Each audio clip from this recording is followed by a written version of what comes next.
Le migrant, de manière générale, est une figure faible. Ça fait partie des catégories faibles. Et étant parmi ces catégories faibles, ben, le devoir, c'est de donner un regard positif à ce migrant.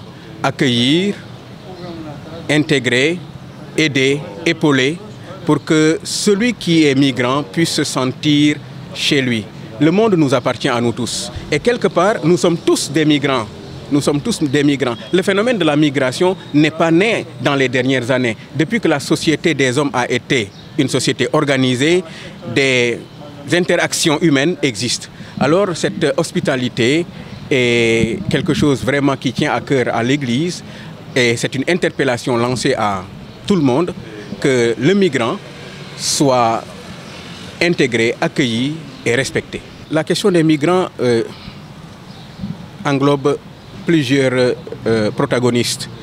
Il y a le migrant lui-même, il y a les pays d'origine, il y a les pays de transit, mais il y a aussi les pays de destination.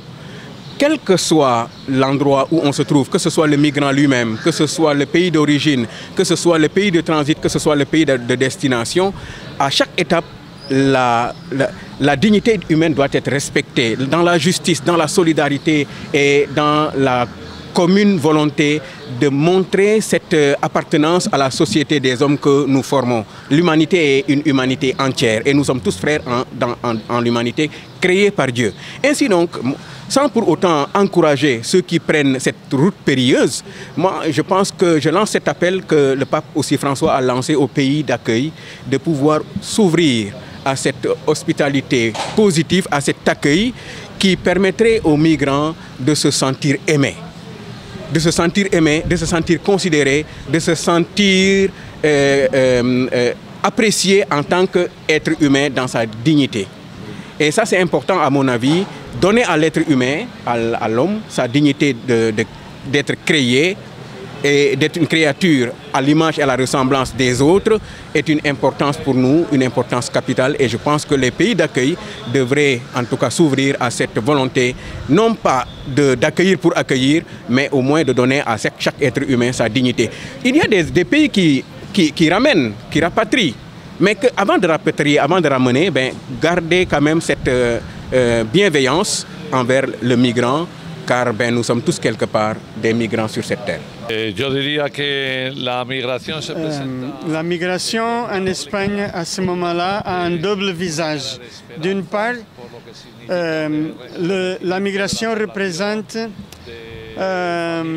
une rénovation de la société en général, non? Parce qu'il y a beaucoup de gens âgés et les migrants, la plupart d'entre eux sont des jeunes qui apportent un sang nouveau à la société et même à l'Église, à la communauté paroissiale. D'une autre part, il y a tout un discours de refus, de souligner les dangers de la migration, les dangers de l'entrée de beaucoup de personnes qui viennent avec toute une autre culture. Et on construit des murs, et alors c'est un double visage, on peut dire.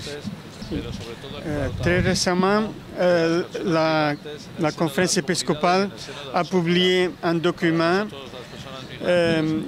envisageant sensibiliser les communautés chrétiennes à l'accueil des migrants, mais aussi à que les migrants deviennent les protagonistes de leur propre intégration dans le pays. Non? Pas seulement l'objet de charité, mais ils sont capables d'être protagonistes, non?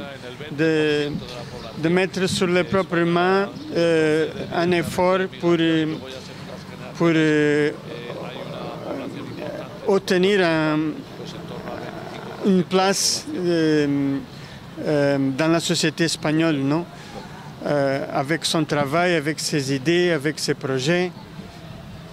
Peut-être 20% de la population espagnole maintenant provient de l'immigration.